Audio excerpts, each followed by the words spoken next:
work from home. I love working from home.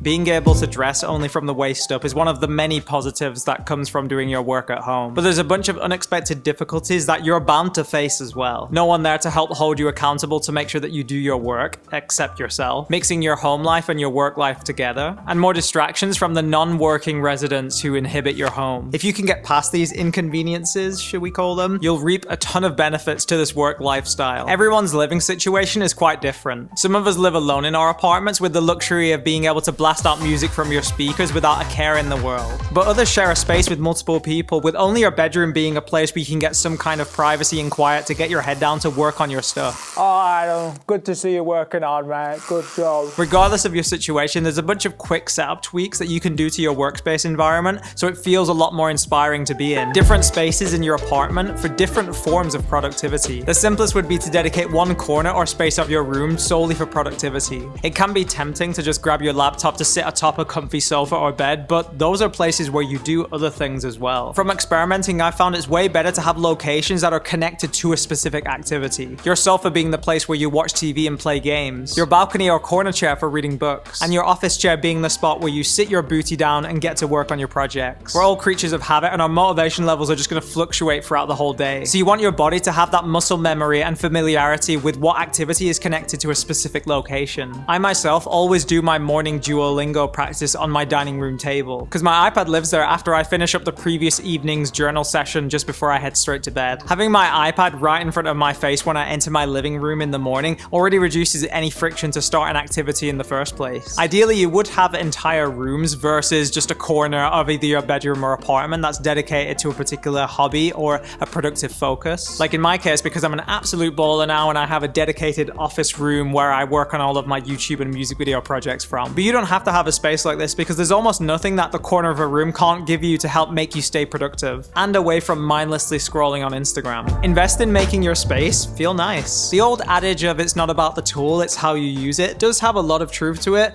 but if your tool looks like this, then you're probably way less motivated to even start using it in the first place. So I'm gonna make the bold statement that aesthetics do actually matter. The books next to your desk, the photo memories, the creative interests on your wall, the plants that you have scattered around, they all contribute to your focus levels and getting rid of any barriers that you might have when wanting to start a task. A few weeks ago, I noticed that I was spending way more time working from my living room sofa, laptop in hand, versus the much bigger screen of my iMac in my office room. And noticing this made me realize that it was probably because my living room was just a lot brighter and felt way more homely than my office room. I'd grown out of that space and just didn't feel that inspired to work in there anymore, so it was obvious to me that it was time for a refresh. So I decided to overhaul the office space, not like collapsing any walls or going on some home improvement store, just very minimal, simple things that anyone can do. Getting new shelves, putting photos on the walls, adding plants, adding lighting like this monitor bar right here, and taking the step away from my iMac's ancient huge black bezels in favor of this really nice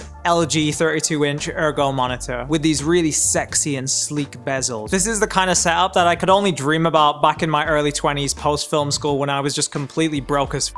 So I don't want it to come across as, oh, Adam bragging about his cool fancy office setup. What's he gonna show us next? His Bugatti collection with Roger Deakins' face on?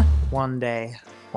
Regardless of your budget level, you can find plenty more alternatives to all the things that I have in my office setup. And even for things like furniture, there's plenty of websites like Facebook Marketplace where you could easily pick up a steal. I'll leave a few links of these cheaper options along with the items that I have in the description below. If you think there's no point buying a lot of new furniture because you live in a rented apartment, and if you move that's just a load of extra stuff you're gonna have to move with you, then I do empathize with your more minimalist tendencies. But for me, I really questioned, would I actually regret having all this extra stuff when it came to the time that I moved if my general day-to-day happiness and inspiration levels were higher because my spaces felt way nicer to spend time in? Oh, handy tip, if you're thinking about hanging photos on your wall but you don't want to mess up the paint because then you're going to have to repaint it when you move, use these command strips. Though I haven't actually removed them since putting them on the wall, so fingers crossed that when I try to take them down, the whole wall just doesn't collapse on my head or something. Here's a quick rundown of my gear for all of those fellow tech nerds out there. Lighting wise, we've got this Xiaomi monitor monitor bar, which just gives some really nice even lighting down onto my desk. And it's really cool because it comes with this little controller where you can spin the white balance all the way from tungsten to daylight. So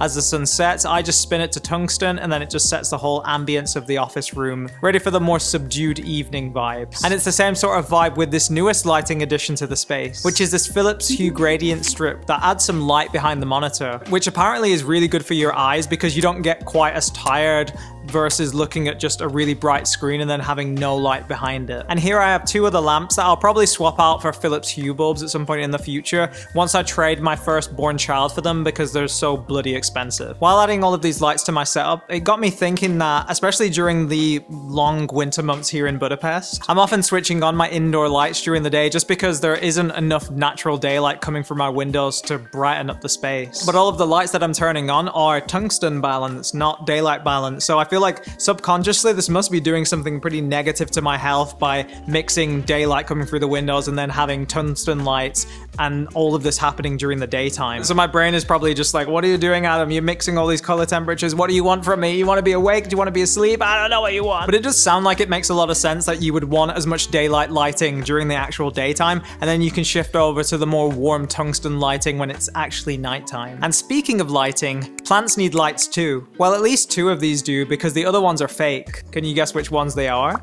Well done, you win a nice Yorkshire tea bag for your troubles. You'll notice that some of these are in weird positions because I often use them in the background when I shoot YouTube content in this office space. I talk a lot more about making your apartment ready to film YouTube videos in this video right here. But I find that plants are one of the simplest ways to make any room feel incredibly homely. There's just something about the idea of having nature, well, sometimes fake nature, in your apartment that manages to bring down my anxiety levels just that little bit more. And another little thing that helps bring down my levels of anxiety with the knowledge that I'm not going to get rheumatism in my wrist in the next year are these little wrist rests from Delta Hub, which do take a little while to get the hang of, but once you do, they really help to just alleviate that extra stress that you're doing by placing your wrists on your desk for hours on end. I'm not sponsored by them or anything, but I just think they're a really cheap and effective way to just help your wrists out a little bit as you work day to day. You can have the nicest aesthetically pleasing apartment space or office in the world, but if you don't understand how to best keep your creative flow, all of those sexy, beautiful plants are just gonna go to waste, aren't they? So to avoid this, you should start your day with habits. Go for a run, do some language practice, stretch, meditate, whatever floats your boat. Because if at the end of your workday, you've just been mesmerized for 8 hours straight by cat videos on YouTube. Oh, look at that jump. Oh, it's so cute. You can at least look back with the knowledge that you made some kind of progression in a skill that will actually mean something to you in the long run. Using a Pomodoro timer. I genuinely think that a Pomodoro timer is one of the most simple but effective productivity hacks that you can do, especially now with free apps like Flow that plays such a nice, beautiful, minimalist timer at the top of your menu bar that just reduces so much of the friction to even start a timer in the first place. Even though technically doing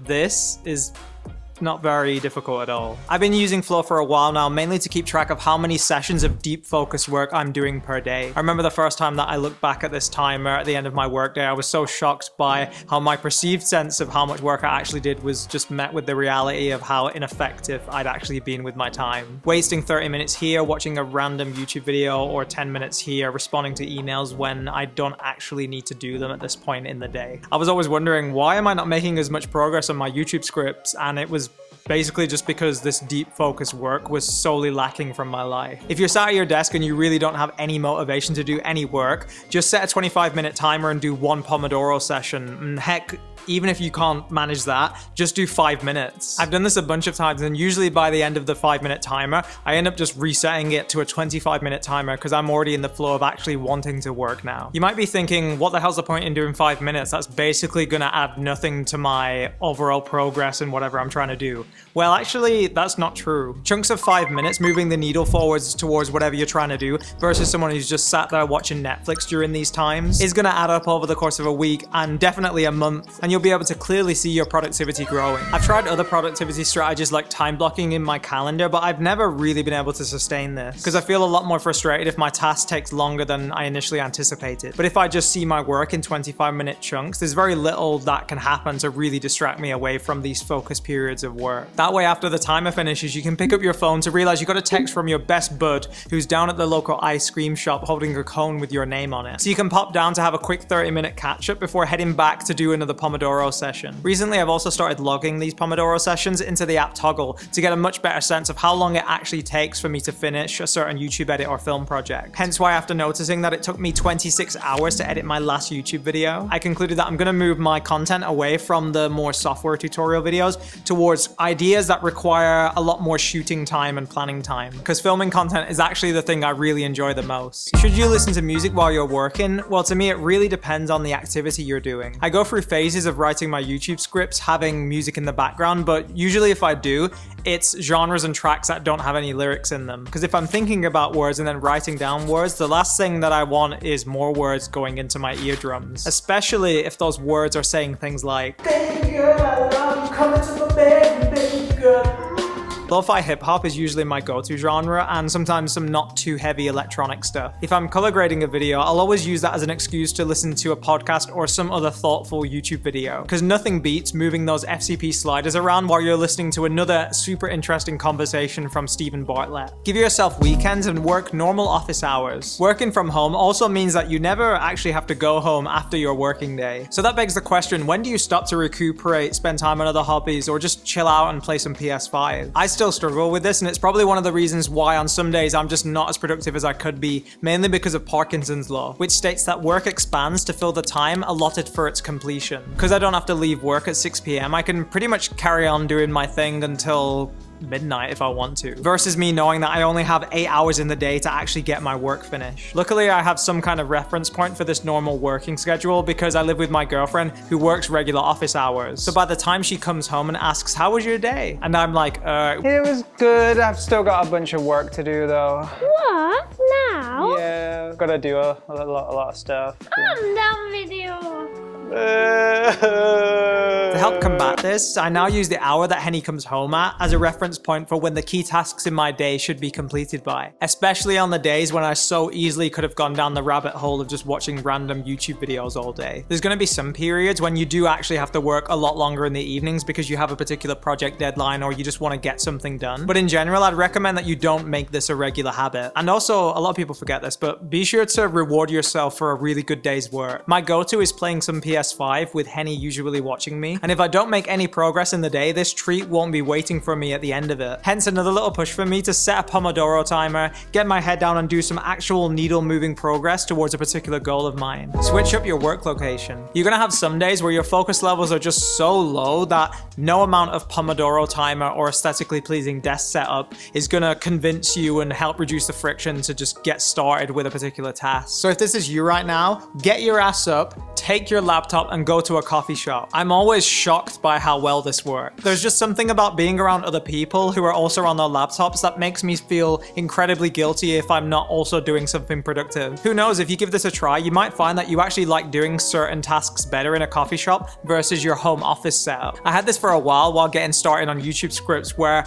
I preferred doing this in a coffee shop just to get rid of the blank page and actually start writing some initial notes and thoughts that I have about the video. And then in my home office, I would start to refine the script and really build it up to what would be the finished video. So wander around your local streets for a coffee shop that is spacious, somewhat quiet, and has enough plug sockets without you having to accidentally pull someone else's out of the wall. Speaking of wandering around the area, sometimes all you really need is a 10-minute walk just to give your mind that little bit of rest from any anxiety or worries that you have, or even just to calm down your excitement towards a particular project that you're working on. I myself sometimes suffer from mini anxiety attacks, and when these crop up, usually just some fresh air, walking around my area is really what my mind needs just to calm itself down and bring me back to some level of normality. If it's really raining, then maybe just poke your head out of the window a little bit so you don't get soaked. But otherwise, a really simple 10-minute walk around your streets, preferably without any phone, is really just another version of a simple meditation. And finally, try not to be too hard on yourself. For whatever reason, some days you're just gonna feel like and you're not going to do as much work as you initially wanted to at the start of your day. And this is really okay. These things happen, and something in the behind the scenes of our life is just bringing us down or making us feel like crap in this particular moment. And no matter what you try to do right now, you're really not going to be able to shake this feeling away. So if you get to 2 p.m. and you want to stop your workday to unwind with a bit of Mario Kart, then go ahead and do it. But please try not to make this a regular response to any feeling that you get of stress or unmotivation. You really need to differentiate between when you actually feel down with very low energy levels, or whether this is just another procrastination barrier that you're experiencing, and a simple Pomodoro timer would quickly get you back into your productive groove. A general rule that I like to use is that you can have one of these days every so often, but don't stack multiple days together like this. Remember, as freelance creatives, we're our own bosses. Feel fortunate that oftentimes you have the opportunity to work at your own pace, to take midweek or half work days to recuperate your energy levels. So accept that you need to take things slow sometimes. Make incremental steps towards progressing in your goals. And remember that another work day is just around the corner, waiting for you to look back on with the creative satisfaction of someone who's just bested 2 Japanese players in a Mario Kart online match. Yes! If you've been pondering the idea of sharing your creative journey on YouTube like I do, you should check out this video where I give you the lowdown on how best to use your apartment to shoot YouTube content in. Don't forget to hit that subscribe button, because if you do, I'm gonna come to your apartment and be your own personal productivity drill sergeant. Adam, type faster! Get that script written! Get it written now! I don't want no slacking! Get it written! Do it! Get that script written! Yeah! Maybe. Thank you all so much for watching, and I'll see you in the next video.